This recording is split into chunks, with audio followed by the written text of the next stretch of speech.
What if the meticulous world of espionage collided with the explosive realm of superheroes? Imagine this. The refined, covert operations of Twilight from Spy Time's family dropped right into the vibrant, chaotic society of My Hero Academia. This isn't just a simple crossover.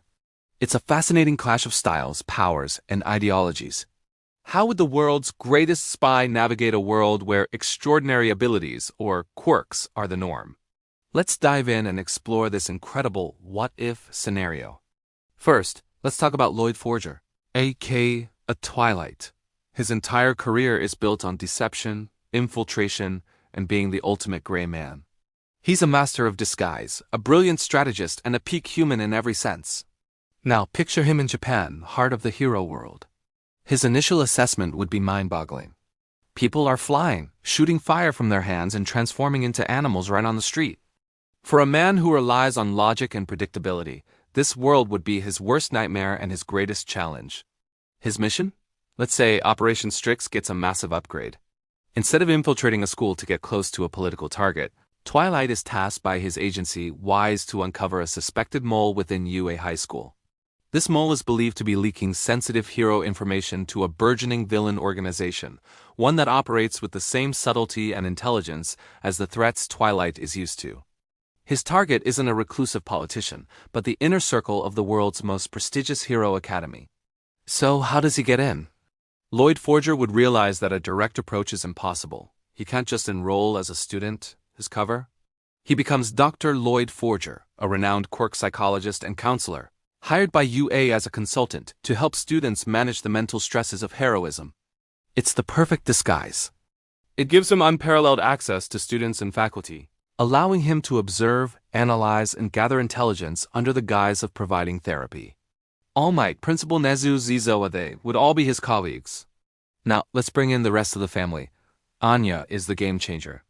Imagine little Anya Forger, with her telepathic quirk, walking the halls of UA High.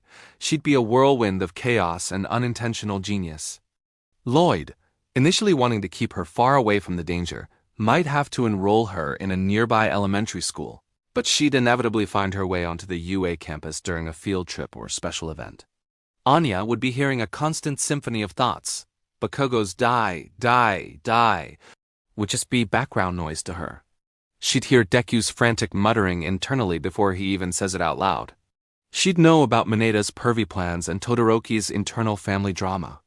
For Loid, Anya becomes his ultimate, albeit unpredictable, secret weapon. He might ask her, "Did you make any interesting friends at the school festival, Anya?" And she'd blurt out something like, "The floaty girl likes the broccoli boy. And the angry boom boom boy is mad ... but also scared." It would be a cryptic puzzle for Loid to solve, but an invaluable one. And we can't forget Yor, the Thorn Princess. Her identity as a deadly assassin would be even harder to maintain in a world full of heroes and villains. How does she explain her superhuman strength and agility? Easy. She's a registered hero with a strength enhancer quirk. Her hero name? Something elegant and deadly, like the Briar Rose. She would likely be a part-time or underground hero, specializing in swift, non-lethal takedowns, which would be a hilarious challenge for her. Picture this. Yor is on a hero patrol and accidentally runs into Izawa Eraserhead. He's impressed by her speed and efficiency, but baffled by her polite, almost ditzy demeanor. He'd think, she's incredibly skilled, but something is ... off. Meanwhile, Yor is just thinking, "Oh dear, I hope I didn't hit that villain too hard. I need to get home to make dinner for Anya and Loid." The potential for awkward and comedic interactions is just off the charts. The central conflict would be fascinating. Loid's mission to find the mole would put him in direct contact with the UA staff. He'd have counseling sessions with students from Class 1A. He would analyze Deku's selfless recklessness, Bakugo's inferiority-superiority complex, and Todoroki's deep-seated trauma. He'd be a genuinely effective counselor, using his spy skills to read people, while simultaneously searching for any hint of betrayal. He would be particularly intrigued by Deku and his connection to All Might, a quirkless boy who suddenly manifests the world's most powerful quirk. For a master of information like Twilight, this would be a massive red flag. He would initially suspect Deku or even All Might himself. His investigation into One for All would become a central subplot, A secret so big, it rivals any state secret from his own world. The climax could be a major villain attack on UA, similar to the USJ incident, but this time, the villains aren't just brutes. They are led by a master strategist. As the pro-heroes are occupied, the true mole makes their move. It's in this chaos that the Forger family shines. Loid, as Dr. Forger, would be coordinating evacuations, but secretly, he'd be using the chaos to corner the mole. He wouldn't use a quirk, but his wits, gadgets, and perfectly timed actions. Imagine him using a smoke pellet to disorient a villain, then using his knowledge of the school's layout, which he meticulously memorized, to set a trap. He would move like a ghost among giants. Yor, as the hero Briar Rose, would be on the front lines, a whirlwind of precise, devastating attacks, protecting the students with a fierce maternal instinct she didn't even know she had. She'd be fighting alongside pros like Endeavor and Hawks, who would be both stunned and impressed by this relatively unknown hero's raw power and grace. And Anya?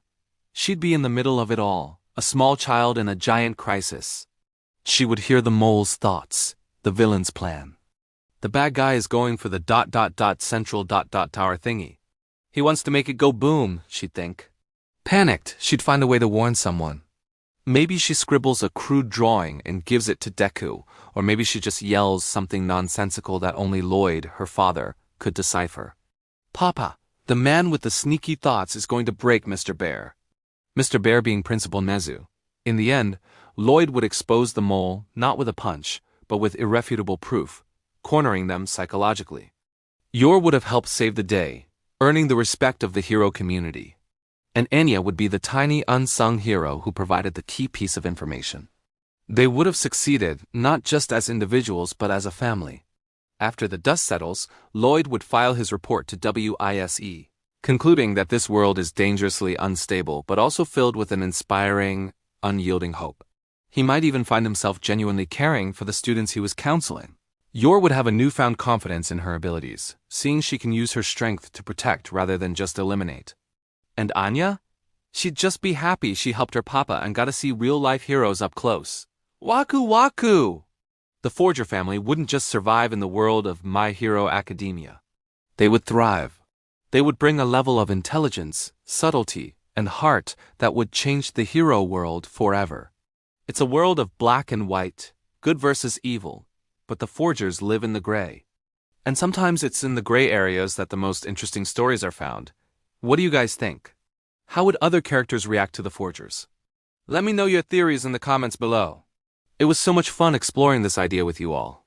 If you enjoyed this crossover speculation, make sure to hit that like button, subscribe, and ring the bell so you don't miss our next deep dive. Thanks for watching, and we'll see you in the next video.